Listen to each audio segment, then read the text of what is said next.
aliens have more or less landed. They kept our power on during Y2K. Oh, really? Yes, sir. They're our friends. On News Radio WTAM 1100. Now, see, this is good music. I mean, now pull that down and see, some radio stations you tune in and they tell you to put on your black underpants and dance the night away. Not here. Nope. No gay music here. I was speaking with Frank in New York, and you were going to tell me that you experienced something before the power went out. Yes. And that would be? Okay. Now, I'm calling you because, I listen to you, and you seem to know a lot about cars. Yes. Around 17 minutes before the blackout, I got in my car. I was going to go driving. I turned on the ignition, and, the light went on for a second on the dashboard. It went off, and I heard an explosion. I thought somebody had thrown an ash can or an M80 under my car. So once I see that the car is dead, it's not starting, the radio is off, everything, and I don't know anything about cars, really. I opened my hood. My battery exploded, Rick. And the acid had shot up on the inside of the hood. It had eaten away, you could still see the marks from it. And this was an interstate battery. This was only a year and a half old. Later on, when I took my car in this week, had my alternator checked, and they told me the alternator was fine, so there wasn't a power surge from the alternator, which was told could cause that. Well, it'd have to be running for that to happen because, the alternator's not turning. I do have, you want me to try and give you some kind of an explanation?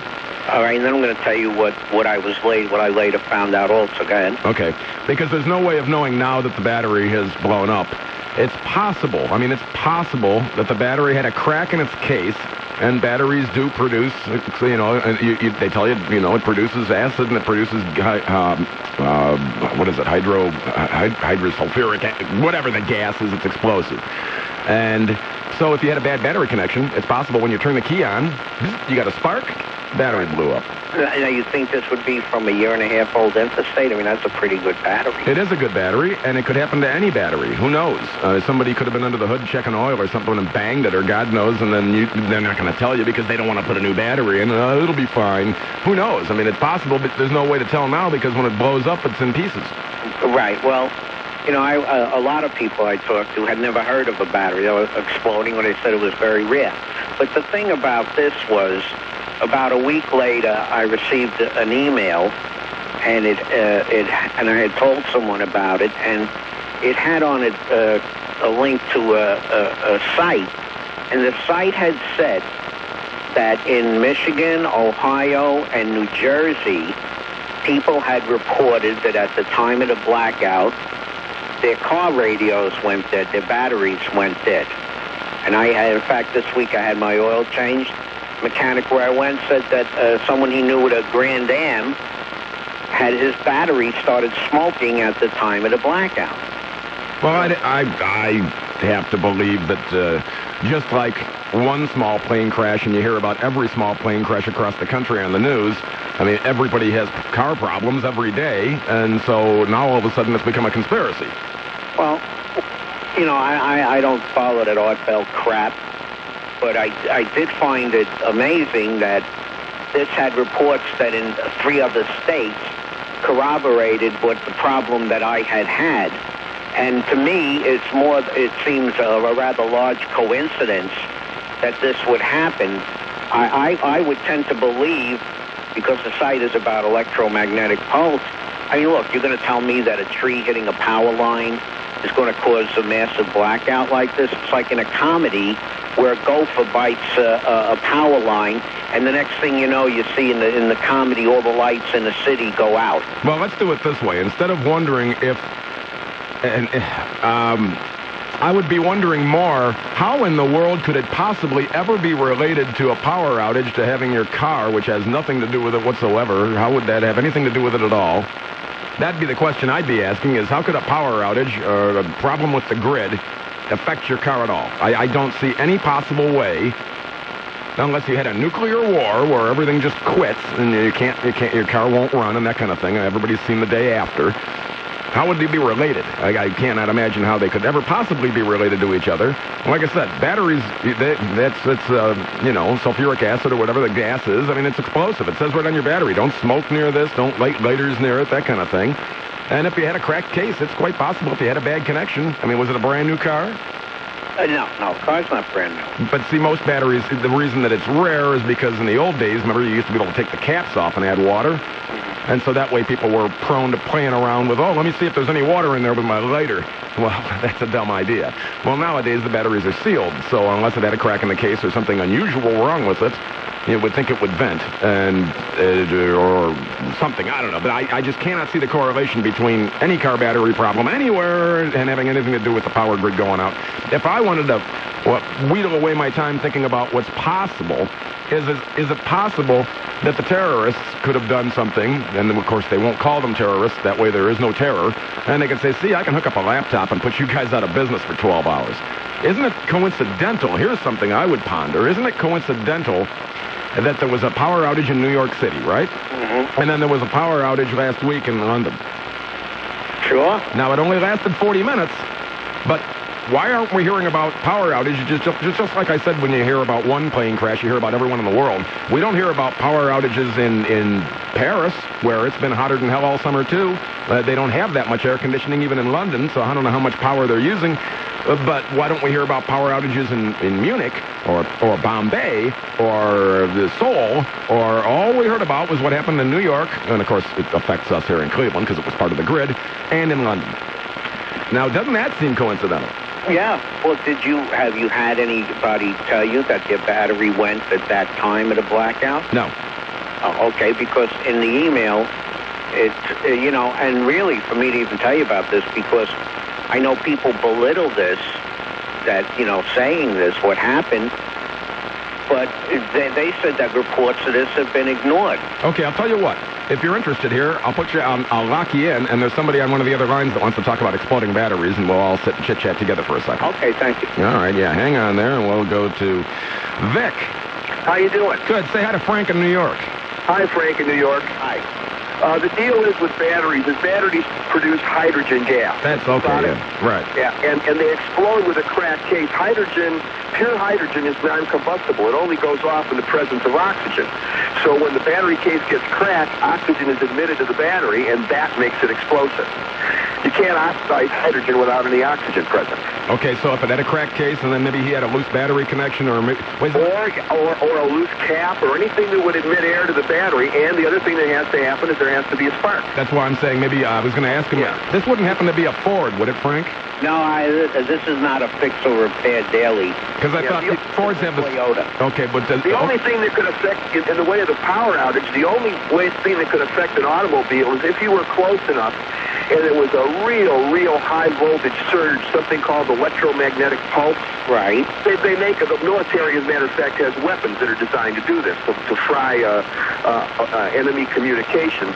That would be the only thing that I could think to do it, but you'd have to be pretty close, and it would have to be a tremendous surge. I mean, we're talking megavolts here, okay? So you're talking if that happened, that would have been not just a few instances. Well, yeah, it would have been, if there's, let's say there's a high tension line over an interstate, and there's a huge surge, and there are a number of cars within range of that surge, it might fry some of the more delicate electronics in a car, causing it not to work. But that's a million to one shot, maybe more. All right. Well, I appreciate it. Okay? All right. Thank you. Yeah, you're more than welcome. There, I've got everybody all settled. I mean, batteries do explode. Yeah, thank goodness it's rare. How would Frank have liked to have been standing under the hood of the car and had somebody else turn the key on and the battery blew up and got it on him? It would blind you. How about that? Dave, talk to me. Hello? Yeah, go ahead. Hey, how you doing? Great. Good. Hey, I was thinking about getting into the pizza delivery business. Yeah? Because I hear it's a dynamite job. Okay. Hello? Well, hang it in my ear, will ya? Thought he had a question about a car. that he was going to ask me what kind of a vehicle would be nice to deliver pizzas in. I delivered pizzas years ago in a 1970 Lincoln Continental. And every night I'd make $12 worth of gas money, and I spent $15 on gas. Gene, you're on the air. Rick? Yeah. Well, you know what? What? I don't think we had a plan when we went into Iraq. I think Saddam has a plan. You know what his plan is? To kill one of our guys every day. He started 1, then 2, then 3 daily. Did you see what the Brits did with Blair? We need to get back all our guys here and fortify our borders just like Israel do. All right. Jake, you're on the air. Hey, thanks for taking my call. I was trying to follow what that lady said, and I don't know if her logic was up to snuff or not. I don't mind the idea of us guarding our borders. I think it was up to snuff, but you know. But then who uses snuff anymore? Anything in excess is bad. But I don't know how I can get you away from this Wesley Clark idea. It was like you were big on the John McCain thing when he was a war hero, blah, blah, blah. Yeah, but he's crazy. Yeah, but Wesley Clark's not crazy. Now, wait a minute. You're going to tell me he's crazy. And I understand, you know, that he was a general and everything, and I respect that. I'm actually in favor of the military. But when this guy was the supreme NATO commander, and I think he just liked that title, and he's killing 2,000 people in Serbia, how is that any different than what we're doing in Iraq? And if you say, well, we needed to do that, you know, this was a problem. No, we needed to do World War II because everybody in Europe and Asia wasn't going to stop Hitler. They weren't able to do it. They needed us. People in Europe weren't able to stop Slobodan Milosevic. He had an army of like 10,000 people with you know, he got a couple tanks and lots of guns. You guys over there couldn't stop him? But that's just my point. He's the same thing as anybody. You know, everybody wants, Rumsfeld, blah, blah, blah. You know, Wesley Clark's the same thing. Don't think he's not. Well, now who am I supposed to vote for then, Jake? Well, sir, that hasn't been decided yet. Oh, I see. I thought maybe you could look into your crystal balls and tell me who might be on the horizon. Watch it. Well, Wesley Clark seemed like a viable guy that at least when they interviewed him on Meet the Press or whatever, you know, at least he seemed honest. He seemed like he could carry on a conversation without looking at cliff notes, and he didn't seem like the kind of guy that was riding around on a motorcycle to try and put on airs and prove how macho he was. I don't think he's got to prove that. Who's talking about the economy? What's more important? What's going on in Iraq or the economy? Well, they're both very important. Absolutely. Obviously, people are dying. But yes. If we don't do something about this economy and the fascistic way that it's coming about here, you know, the melding of corporation and state, you know, the things that corporations, even if they don't leave the country and send the job somewhere else, they just screw the American people, and the politicians go along with it. Look at, you know, you could find many examples, but we'll just use Tyson Chicken and Bill Clinton pardoning Don Tyson again. You know, even if the company stays here, we still get screwed. And once we're a third world country and have no money and have no job, we're going to be like those idiot Palestinians. We're going to be throwing rocks at the government. We're going to be doing that. We will have no power. What I'm saying is, you know, you guys had the report, as your sister station did, what was it, 186,000 jobs in the last 2 years. Gone. Most of them manufacturing. Gone. The wages stayed the same, though. Well, that's fine. The wage stays the same, but the number of people making those wages goes down. Therefore, the tax revenue goes down. It has to. Okay, then who's going to pay for Social Security? Who's going to pay for these programs? Not that I'm in favor of the programs, but this is why I can't see the liberals and so-called conservatives getting together on this. Conservatives, you know, we looked at the map, the blue and the red, and the good, hardworking people out of the urban areas, you know, voted for Bush because they think they're conservative, okay? But what they do is they go to work every day, and they have jobs, they have families they need to support. Those people need to wake up. Plus, the liberal people who want these programs, I mean, I agree with Kucinich. We need to repeal NAFTA and GATT, get good jobs back here so we can fund all my entitlement programs. Why aren't the liberals that are in favor of all these entitlement programs in favor of getting jobs back here? Well, you know, I just sit around and, you know, when you ask these seriously difficult questions to answer, which to some of them there are no answers, you sit around and you think, well, would we be any worse off if we tried voting in some new people? Absolutely not. That's why people you're going to screw up this system of government we have here if you recall Gray Davis. No, recall everybody. Look, the guy just called from Indiana. Georgia's shutting down state parks and everything because they don't have any money. New York doesn't have any money. Pennsylvania doesn't have any money. They're talking about recalling Pittsburgh's Mayor Tom Murphy because we don't have any money. Now, conversely, though, if you recall Gray Davis and then you put in Arnold Schwarzenegger, is that going to fix the problem? Well, what that is the, I guess it's the nouveau politician. He's fiscally conservative, which means I don't have any jobs. Businesses can do whatever they want. And he's socially liberal. So we get to be more and more of a scumbag society. We're Euro trash.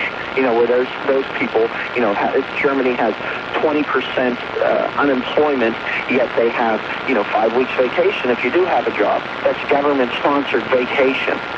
That's what we're getting to, and that's what Arnold is. Well, okay, so then we put in Cruz Bustamante out there instead.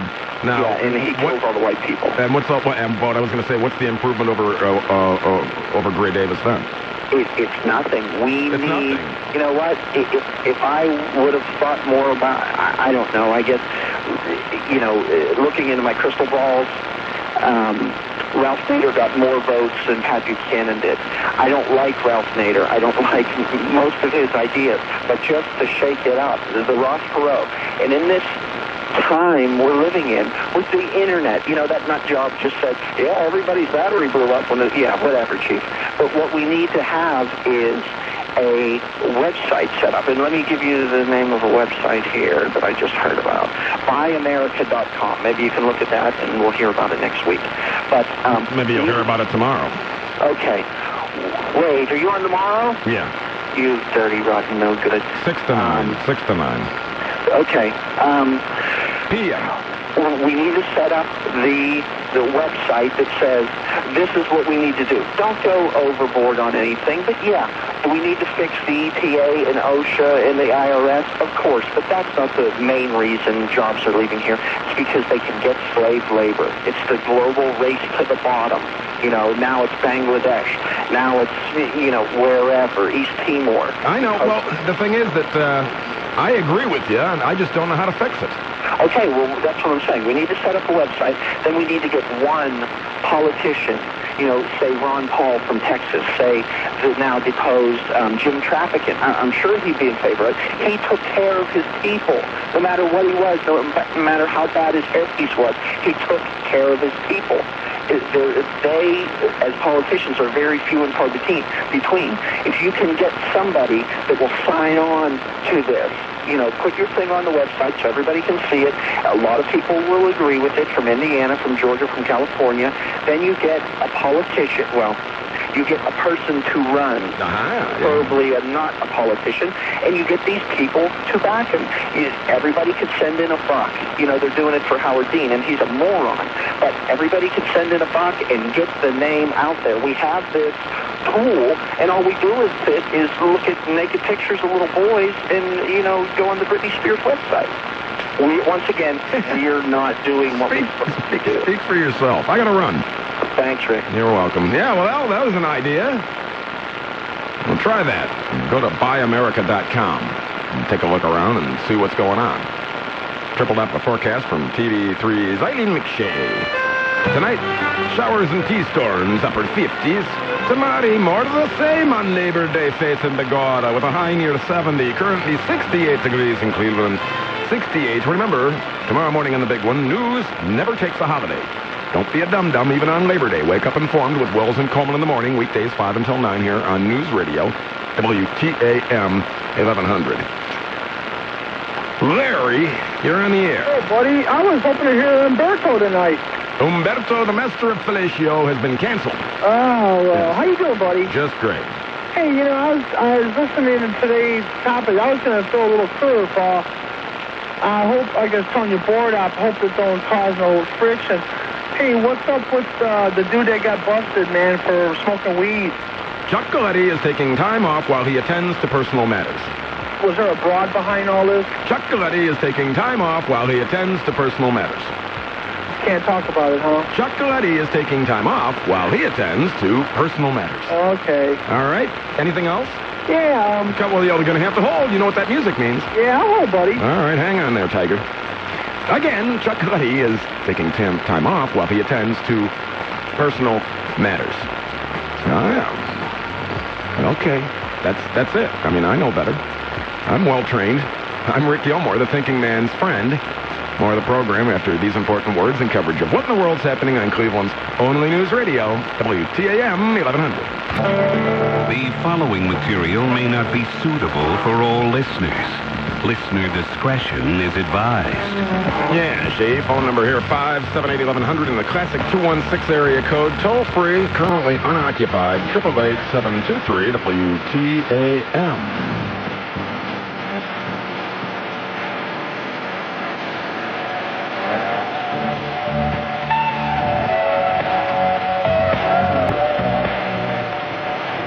The Rick Gilmour Show on News Radio WTAM 1100. That is I. Well, that was interesting. Charles Bronson died. And they listed a few of his movies. And they didn't list any of my favorites. They had Death Wish, The Magnificent Seven, The Great Escape, The Battle of the Bulge, The Sandpiper, The Dirty Dozen. What was your favorite Chuck Bronson movie? 578-1100 in the 216 area code. Mine was probably, well, it's very difficult to answer a simple question like that because I had a couple of them. One was Mr. Majestic.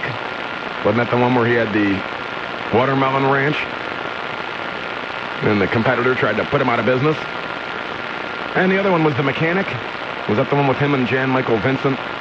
Where he was the older hitman training the younger hitman on how to be a hitman. And then at the end of the movie, the younger hitman puts out a hit on, or whatever, fulfills a hit on the old hitman and kills Charles Bronson. Well, what killed Charles Bronson in real life was pneumonia. He was 81 years old, and he looked every inch of it. Last I saw him, he looked like he was definitely 81 years old. No hiding that. I held Larry through. You had some sort of question. Yeah. Oh, and the Mechanic, the spin on that was, yeah, he killed Charles Bronson, but Charles Bronson killed him, too, at the end. Oh, that's right, because he gets in the car to leave, and then the car blows up because he knew that he was going to get hit. And so just in case he... That was a good movie. Yeah, I like those kind of twist ending things like that. You know, the one weekend you're talking about movies about, like, Hollywood Nights, man. Did you ever hear of a movie? I see a movie called The Whoopie Boys. Wolfie? The Whoopie. Oh, Whoopie Boys. No, I haven't seen that. If you see it, read it, you talk about hysterical, man. I mean, it's funny. It's Paul Rodriguez. It's hilarious, man. You'll laugh. It's just like used cars. Awesome movie, man. That's another great movie. Used Cars. Yeah, oh, Used Cars is hilarious. I never get tired of watching that. I was just thinking about our cyber vote. Our cyber vote at WTAM.com. Do you know what it is? No. Who would you rather kiss? Britney, Christina, or Madonna? Britney. No, I said Britney, too. Britney leads at 65% to Christina got 23 and Madonna got 12. Hey, you know who's starting to look really nice and hot again, man, is Eileen McShay. I seen her on the news today. Well, I didn't happen to see Eileen on the news today. Yeah, she does, like, the news on Channel 3. Mary down, boy. She's married. Oh, I know that. I know that. I'm not a home wrecker. No. But I wouldn't mind playing dump truck with her, man. I'll tell you. Yeah. Okay. You know, hey. Okay. One thing I'll let you go. Hey, dude, you know, I know it's a little far away from Saturday. Who knows what. This coming Saturday, man, you got any plans? Well, as usual, I'm probably going to Sokolowski's. Okay, you know what? I'm going to call you off the air this week. I want to hook up with you this coming Saturday, and we're going to hook up. I want to hook up with you, man. All right, and All right? I'll take you up the road to one of them little posts that you have to be a member to get in, and we'll drink cheap. Oh, dude, I'll tell you, okay? And I'm going to let you go. You have a good one. I already do. Actually, I guess it ends today, I guess, was St. John Cantius had their big festival thing going on over there. You know, every time there's a festival, it doesn't matter whose it is. Whenever they have, you know, the gambling room, you may as well just have a plate there and make your donation to the church. They have blackjack, and it says the house wins all pushes. Well, how the heck are you ever going to win hardly anything? And I gave my donation to St. John Cantius. I sat at the Maverick table for a while with my buddy Tremont Troy, who gave an even larger donation than I did to St. John Cantius. So, not that they're, you know, I certainly didn't give up enough, but I think my buddy Troy, I think they're going to name a new wing after him. The Tremont Troy Maverick Loser Wing at St. John Canty. Dave, you're on the air.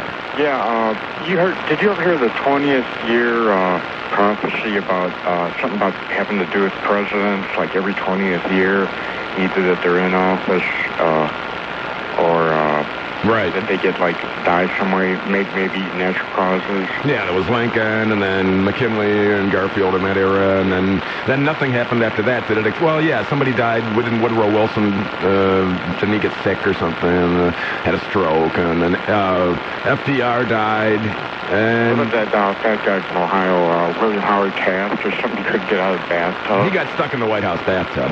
And then... He drowned. No, he didn't drown. They didn't even... Yeah. No, but he sat there... New Year's in there. No, he just sat there and he made bubbles. Yeah? Yeah. Do you think if the president was shot, we'd, like, have to live through, like, 10 days of Gomer Pyle and Andy Griffith reruns on Channel 55? I don't know. Why would... You know, because I don't have cable. So you'd have to watch Channel 55. Yeah, like, you know. Yeah. Well, I kind of like Andy Griffith reruns. Yeah, I had something else here. Let's see. I prefer the Munsters reruns, but I've seen them all. Yeah. I really don't think that would... I don't know. It doesn't seem...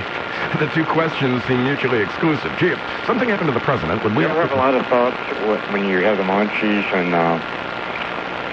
you know, like they slip past you? When you have that feeling? When you have the munchies? Yeah. See, I just don't... I don't smoke marijuana. Okay. So, okay. Well, okay. Now I know where he's coming from anyway. Deep thoughts. Well, deep thoughts mean absolutely nothing unless you're stoned.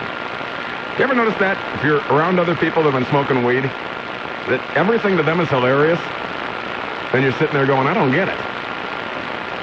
You know, it's just like, have you ever walked into a bar in the middle of the afternoon, and you get that drinking crowd that's been in there since 11 in the morning or something, and by God, they're going to get their money's worth out of that liquor, no matter what.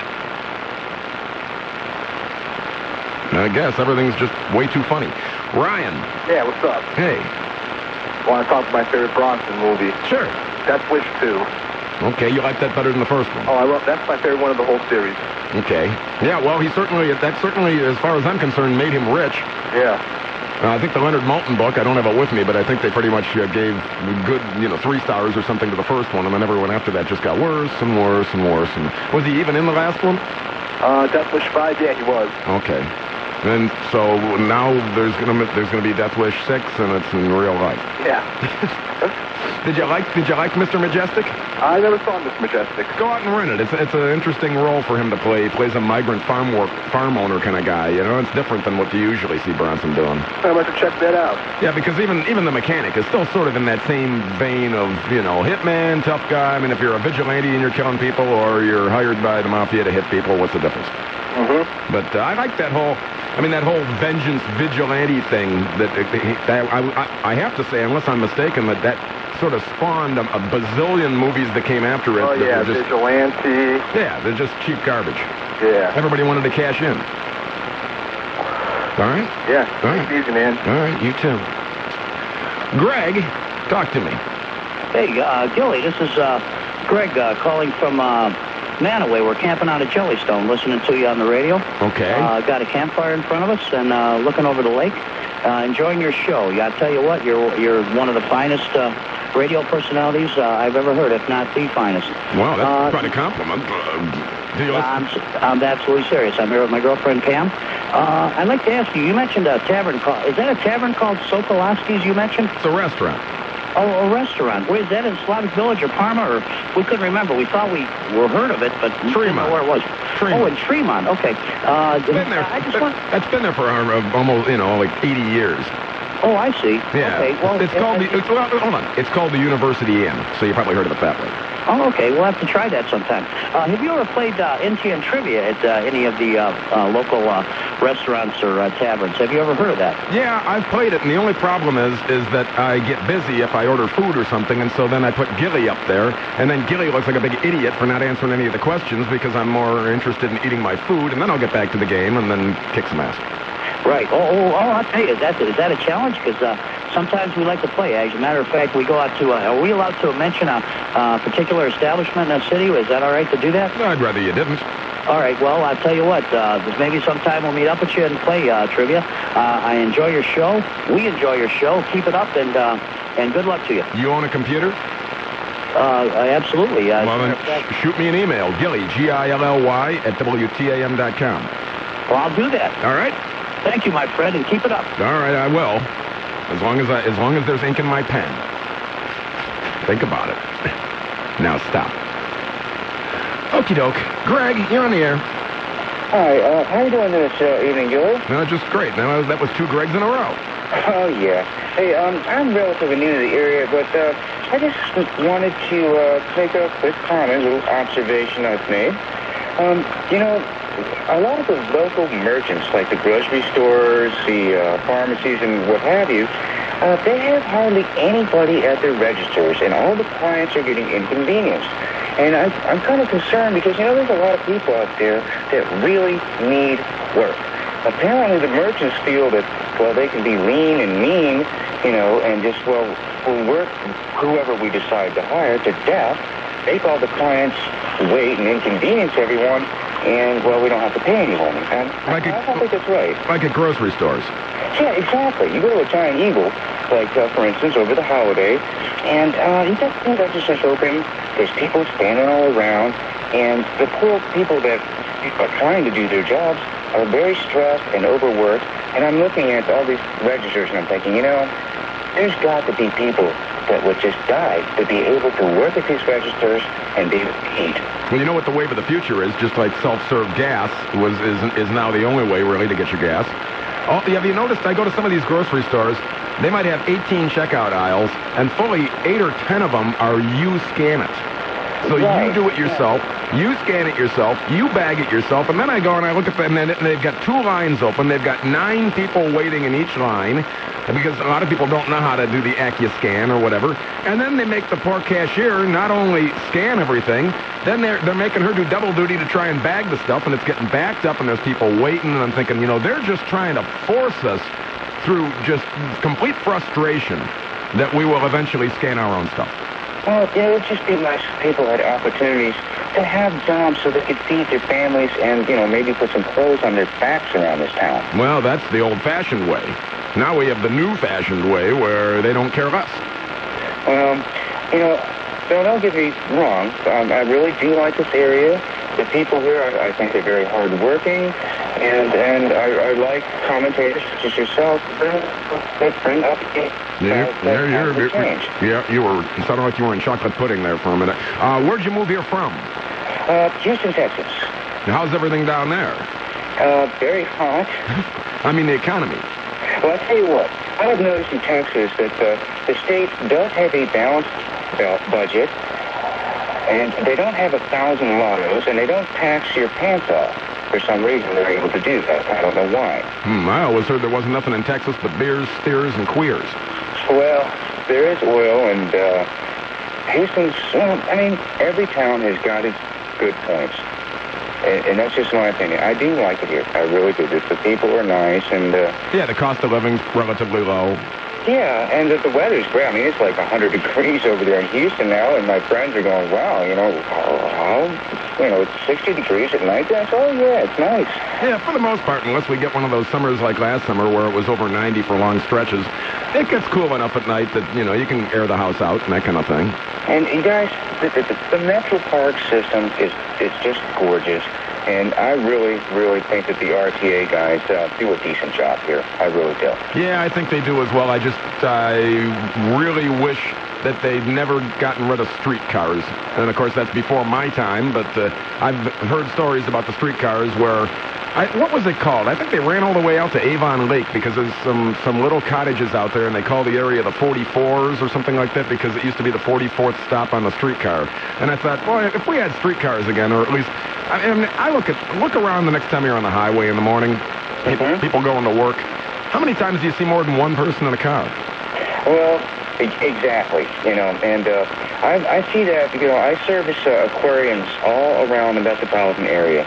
Everywhere, east side, west side, and all of that. And you're right. I see a lot of people driving by themselves, and yeah, exactly. The only way we're going to fix that problem, if we're not going to have mass transportation for everyone, we're going to have some government mandate that comes down from the evil government that we all want less of, not more of, that says all cars that are being traveled in with one person at a time are the size of a Geo Metro. And they get 50 miles to the gallon, and that's that. That way, if you want to travel by yourself, you want to drive a great big SUV, that's great. You're picking up 3 of your friends on your way to work. Otherwise, you're not driving that thing down the road by yourself. You were exactly right. I don't even drive a vehicle. I use the company van and the RTA system, and I walk. And, gee, go figure. Go figure. That's why you look at people in Europe, and a lot of them aren't huge fat pigs, because they actually walk someplace. Exactly. I've lost 55 pounds since I started this job, and I'm in relatively good shape, and I'm enjoying life. And I tell you what, I enjoy speaking with you. All right, well, I enjoyed speaking with you back. Triple Doppler forecast from TV3's Eileen McShay. Tonight, cloudy, showers, thunderstorms, upper 50s for a low, and tomorrow, Labor Day, well, wet, soggy bottom. Yeah, the hole in our bucket. Showers and thunderstorms, high near 70. Currently 67 degrees in Cleveland, 67 degrees.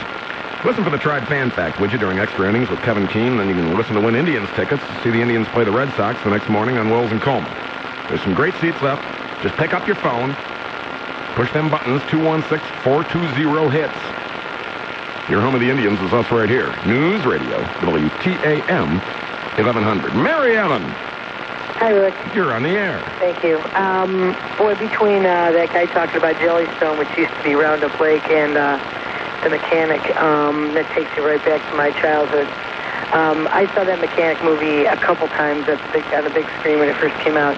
And not only did it have a really good story, but it had some of the best Malibu mansion, 60s rich kid hippie parties ever. Yeah, you're right. Yeah, that was a good movie. And also, Charles Bronson's house with all the stone and, like foliage and stuff, and you go inside and it raises up and he has all those pictures of the victim and all that kind of stuff. You know what I found a newfound appreciation for just through age was when it came out, I never used to watch shows like Kojak.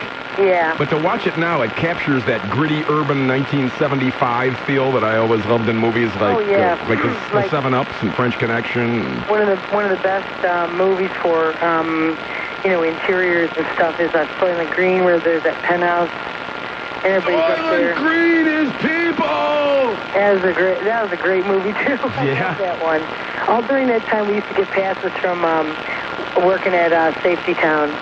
Passes in the movies, and we go to a lot of movies during that time. I don't really go to movies that much now because, what is there to go to? But well, me too. I don't go to movies often, and then I thought, well, why should I bother? Because sooner or later, it'll be out on tape or DVD. Right, and not only that, but what is really worth looking at it on the big screen, or what can't you wait for? And on top of that, my ass is bony, and I don't like sitting in movie chairs for 3 hours.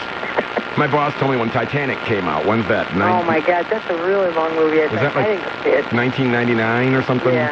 And he said, Rick, you gotta go see Titanic. It's going to be the biggest movie of the year. And I said, Ray, I can't sit in a movie seat that long. First off, I smoke. So I'd much prefer to be at home. And in fact, I ended up borrowing it a couple of years later, and I think it was on 2 or 3 different tapes because it was so long. You know, if you really want to see a good, ship sinking movie, you got to go straight for what's that movie from like 1975? Poseidon Adventure. Yeah. Oh, that was what's the fat lady's name? Shelley Winters. Shelley Winters. Yeah, where she put her foot through the boat and it sunk. It's like Pearl Bailey Day. They were trying to get through those little holes up to the top, which is now the bottom or something. Like the bottom, which is now the top. Yeah, that was another Irwin Allen spectacular, wasn't it? It had to be much better than any kind of. Well, it fit into that same Airport 75, Towering Inferno. Towering Inferno, right. Yeah, all these movies with some huge disaster that, like, every one of them seemed like they had Charlton Heston and Steve McQueen and Shelley Winters in them. Right, and now you notice they're remaking all those kind of ones like that, too. So. Well, they have no imagination anymore. Right, it's the same with bands. I watched that MTV Music Awards to fill my cultural void. I haven't watched MTV in a long time, but I'm really surprised that Johnny Cash did not win Music Video of the Year award. Yeah, even that guy, that NSYNC guy, kept going up there, and he was saying how that's the guy that played basketball against Kenny Smith and beat him, and punked him and stuff on TNT. But that's the only reason I know about that guy, that Justin Timberlake guy. Okay, yeah, well, because, I'm not a big... But, Chris Rock had a very pertinent, he was ragging on everybody in between every tune and stuff like that, but he had a very good point about that Good Charlotte. Here's, they're more like a mediocre Green Day. Green Day is like an extremely mediocre, whatever, punk, I guess I watch that show, I'm like, rock's dead and punk's dead. Yeah, Good Charlotte, I got to run, too. I'll bet you that movie was named after a dog. What movie? Not the movie, the band, I'm sorry. Good Charlotte was named after a dog. What do you think? Somebody had a dog named Charlotte, and then somebody go, Good Charlotte, Good Charlotte.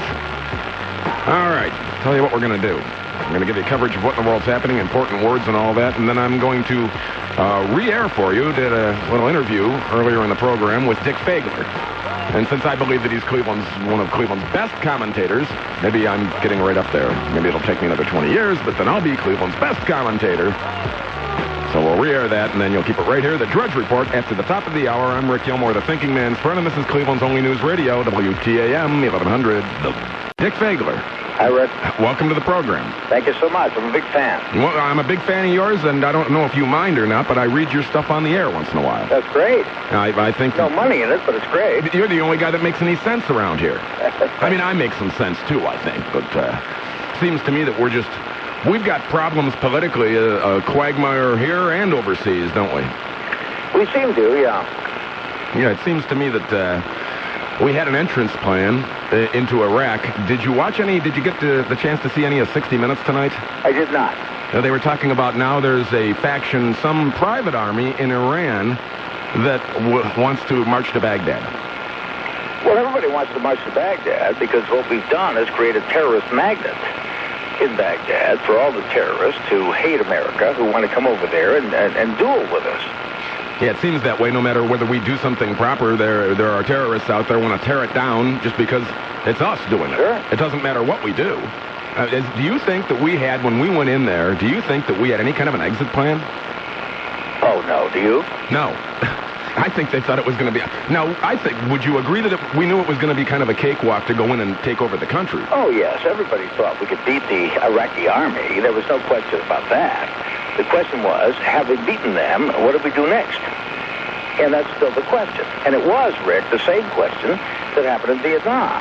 In 1965, in the Idrag Valley, we found the North Vietnamese army in the field and defeated them. And then the generals turned to Washington and said, what do we do now? And never got an answer. Well, and, we all know how long we were in Vietnam. Quite a while. And it's amazing. People jumped right on that bandwagon when we were in Iraq for 2 weeks. They were already saying, oh, boy, it's going to be another Vietnam. Well, now that we've been there and we keep losing, someone commented to me last night, they said, why is it when they list the number of dead in Iraq, they never tell you who they are or what their name is? I says, I'm old enough to remember, and this person was 28. I says, I'm old enough to remember the daily death count in Vietnam. I said, I think the government does that. I don't know. What do you think? I think they don't tell you any names or any faces or anything. It's that way it's a sanitized, clinical, oops, we lost 3 today. Well, let me tell you this. I was against this war from the beginning. I got a flag flying in front of my house. I was in the military myself for 3 years, and I'm proud of it. I have my commission hanging on the wall of my den. I am not anti-American. Some of the right-wing rhetoric you hear about this is, why do these people who are against the war hate America? I do not hate America. I love America. After the Twin Towers went down, I was all for going out and finding Osama bin Laden, whoever had done that. We went to Afghanistan to try to find him and didn't. And then we made a sudden left turn and went into Iraq, a country which had no possible way of endangering us that we've found so far, and now we're bogged down over there. And apparently without any kind of exit strategy, as you pointed out. I mean, the Vietnam War should have taught these people a lesson, which should have said, don't get in unless you know how the hell you're going to get out. And these people have no idea now how they're going to get out. And having snubbed the UN, apparently now we're going to turn to the UN and say, please help us with this. And that's going to take an awful lot of schmoozing to get them to do that. Yeah, it's funny, when we went in, it was funny, I was speaking with a friend of mine who mentioned, he says, when we went into Iraq, he says, we didn't want a coalition. I said, what do you mean? He says, well, you know, under NAFTA, we own the mineral rights to Canada, so if they didn't want to help us, we could just say, all right, well, then we want some cheap oil. Now, and he says, you know, when we own the spigot in the Middle East, everybody else is going to have to line up like China and Russia, and we'll decide who we like better that week as to who gets the oil. Let me tell you what horrifies me most about this, Rick. We did something here that we haven't done for 100 years. I'm not going to say this is the first time we struck preemptively and said, we haven't been attacked yet by a country, but we're going to do that to them until they did to us. I wouldn't insult your listeners by saying that. The Spanish-American War was rather similar. But in this case, after 100 years of having a doctrine that said that we're not going to fight unless somebody's attacked us, we went in there and did a preemptive strike on a country which not only had not struck us, but from what we've learned so far, didn't have the capability to strike us. And we're still looking for the weapons of mass destruction. Looking for the weapons of mass destruction, which we will not find. All right? And this is a major, major thing. This is a major turn in American foreign policy, if there is such a thing as American foreign policy. But what horrifies me most is I don't think the American public really cares. It's amazing, and for those of you just joining the program, I'm speaking with Cleveland's best commentator, Dick Feagler. Sam Donaldson had said something once a couple of years ago that stuck in my mind when he said, the American public takes news stories nowadays and just chews them up and spits them out so quickly that their attention span is so short it's hard to keep up. Right. And I thought, I don't really bump into many people when I'm out at a restaurant or out in a drinking establishment. Or the war in Iraq does not seem to be on the tip of everyone's tongue anymore, unless, of course, you have someone in the service that's actively involved. And there aren't that many people in the service. Not enough as there ought to be, probably, if we're going to conduct our affairs like this. But every day or other days, a couple of Americans die. We had a couple die today on your newscast, you know, from Afghanistan.